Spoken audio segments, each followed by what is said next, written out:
Un seul être vous manque et tout est dépeuplé.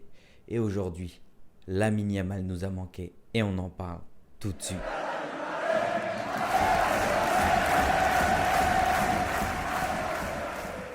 Bonjour à tous et bienvenue dans cette nouvelle vidéo du comptoir catalan pour cette analyse d'après-match du match qui a opposé la Real Sociedad face au FC Barcelone pour ce match de Liga à la Real Arena. Et ce match s'est terminé sur le score de 1-0. Deuxième défaite du Barça cette année en Liga. Une défaite où il y a beaucoup de choses à dire et qu'on va voir ensemble aujourd'hui. Mais avant tout, comme d'habitude les gars, n'oubliez pas de vous abonner à la chaîne Le Comptoir Catalan, d'activer la petite cloche pour être directement au courant d'une sortie de mes vidéos, de lâcher le petit like pour donner la force et de me dire en commentaire quels ont été vos avis sur ce match. Et on commence directement évidemment avec la compo et la grosse surprise qui est tombée directement une heure, même une heure et demie avant la compo officielle, c'était l'absence de Lamine Yamal qui était aujourd'hui absent car il avait, selon le club, selon le communiqué du club, une contusion à la cheville droite et le temps d'absence dépendra du temps de récupération. Donc voilà, est-ce que c'est une réelle blessure de la part de Lamine Yamal qui va l'écarter des terrains un certain temps? Est-ce que c'est une surcharge musculaire? Est-ce que c'est un petit coup de poker du Barça alors peut-être qu'il avait réellement je pense qu'il a réellement une surcharge musculaire, mais est-ce que ça va pas jouer sur le fait que Lamine Yamal éventuellement ne va pas se rendre avec l'Espagne pour les prochains matchs de Ligue des Nations?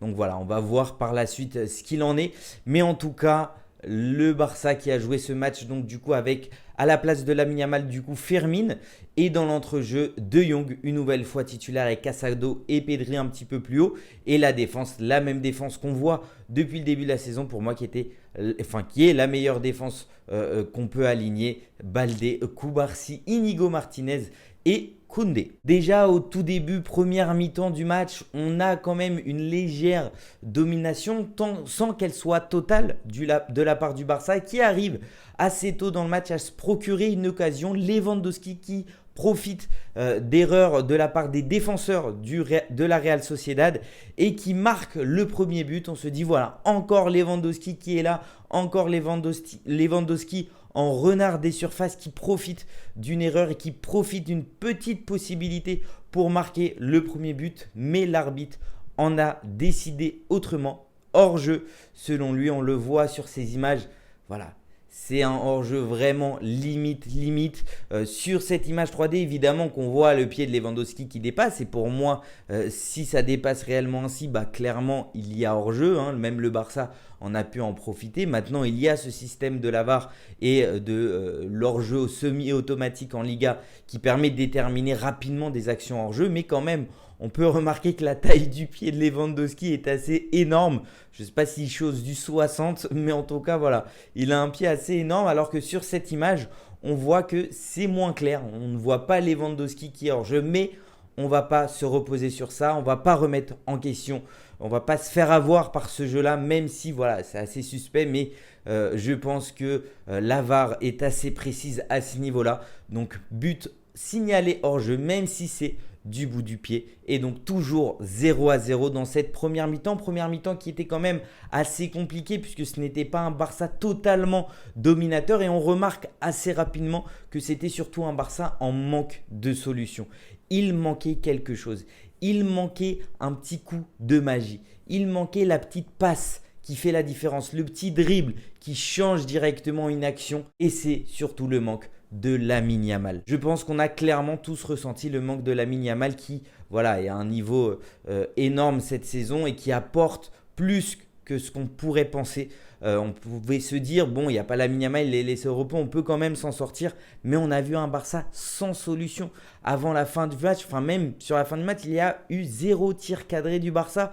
C'était un Barça où les ententes n'allaient plus comme on le voit depuis la saison. Il n'y avait plus les mêmes combinaisons qu'on peut remarquer. Et surtout, même Koundé qui n'a pas non plus fait un match catastrophique, mais on a senti un Koundé solitaire sur son côté. Il a tout donné, il a fait tout ce qu'il pouvait faire. Mais voilà, c'est comme un couple. quand il en manque un, et bah, la paire ne fonctionne plus de la même manière. Et donc du coup, Koundé, on sent clairement que surtout pour lui, il lui a manqué Lamine Yamal qui fait les déplacements, qui lui propose les solutions qu'il faut. Et donc du coup, voilà, c'était assez compliqué. Firmin, on va pas s'en remettre contre lui. Certes, il n'a pas été au niveau aujourd'hui, mais je pense que le poste dans lequel il a été placé, ça ne l'a pas aidé. Firmin, pour moi, qui a clairement le style de jeu, et même on l'a vu que ça soit aux Jeux Olympiques ou avec ses nombreux matchs avec le Barça qui étaient réussis. Voilà, en poste numéro 10, c'est là où on peut avoir la meilleure version de Firmin. Donc c'est quand même un milieu assez offensif. Flick qui a décidé de mettre Firmin à la place de Lamine Yamal côté droit. Et voilà, c'est clairement pas le même style de jeu. Firmin a ce côté quand même assez puissant, assez technique et cette vision de jeu, mais pas technique au point de remporter des face-à-face, de déséquilibrer la défense adverse. Et donc c'est pour moi ce qui a créé ce manque de solution et ce manque d'attaque offensive de la part du Barça. Pas d'occasion franche du Barça déjà à la première mi-temps, mais au final tout au long du match. Ça faisait longtemps que je n'avais pas vu un Barça avec peu d'idées offensives et surtout qui se faisait prendre rapidement en défense. Voilà, on sentait que les alignements sont toujours faits comme il le faut, mais la Real Sociedad a su quand même profiter de certaines occasions pour ne pas être en position de hors-jeu. Donc ça sera à Flick de certes garder ce système de jeu que j'apprécie depuis le début de la saison et qui nous a jusqu'ici bien réussi, mais de faire attention de tout simplement si l'attaquant n'est pas hors jeu, voilà, savoir défendre, savoir revenir rapidement et ne pas encaisser d'autres buts puisque clairement la Real Sociedad a eu d'autres occasions, que ce soit celle de Oyarzabal en première mi-temps et même en seconde mi-temps ils ont eu les occasions pour tuer le match, mais non, il y avait toujours un 0, on pouvait continuer d'y croire. Flick qui décide à la mi-temps de faire un premier changement important. De Jong qui s'était pris quand même beaucoup de coups en première mi-temps.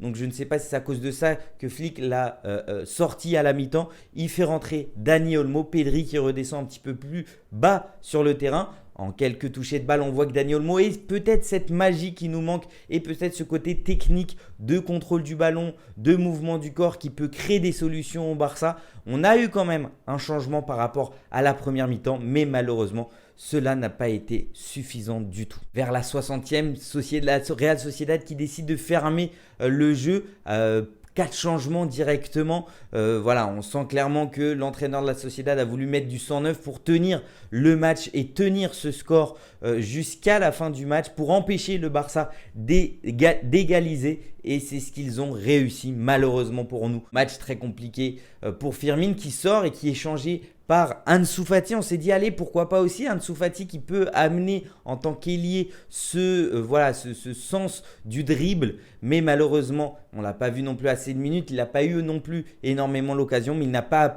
pu apporter ce plus qu'on attendait tout simplement des remplaçants. Le Barça qui a poussé jusqu'au bout, Flick qui décide de faire rentrer à la fin Gavi à la place de Koundé et Casado qui était un petit peu plus sur le côté droit, puisque Casado, il faut savoir qu'en filiale a joué en tant que latéral droit. Mais voilà, le Barça a fait tout ce qu'il a pu faire pour pouvoir égaliser jusqu'à la fin du match, mais malheureusement, tout au long du match, il nous a manqué des solutions et ce n'était pas à la fin où tout allait se débloquer, malgré le fait qu'on ait eu quand même les possibilités, même si elles étaient assez minimes. Le Barça n'a pas pu se procurer une occasion franche et concède donc cette deuxième défaite de Liga. Ça n'a pas non plus énormément d'impact sur le classement. Le Barça toujours premier de sa Liga, 6 points d'avance sur le Real Madrid, même si évidemment il manque un match du Real Madrid face à Valence qui n'ont pas pu jouer par rapport à ce qui se passe à Valence. Donc voilà, un premier joker utilisé. Ce joker qu'on a pris après la victoire face au Real Madrid 4-0. Ce premier joker a été utilisé lors de l'absence de Lamine Yamal. Donc la Sociedad qui gagne 1-0. Deuxième défaite du Barça. Et ce n'est pas une défaite non plus inquiétante. C'est une défaite qui nous fait aussi ressentir vraiment l'importance de Lamine Yamal. Attention à ne pas avoir non plus cette dépendance à Lamine Yamal. Voilà, il faut que les joueurs, quand ils jouent à sa place, ils aient la même envie que lui, ils aient les possibilités pour changer la dynamique d'un match. J'espère que cette analyse d'après-match vous aura plu. N'oubliez pas les gars, comme d'habitude, de vous abonner à la chaîne Le Comptoir Catalan. On espère atteindre après cette vidéo la barre des 1200 abonnés, donc je compte sur vous, c'est gratuit, abonnez-vous, partagez la chaîne à un maximum de personnes. N'oubliez pas comme d'habitude de liker pour donner la force, de me dire dans les commentaires vos avis sur ce match, ce que vous pensez, ce qui a manqué au Barça. Est-ce qu'on va tomber dans une dépendance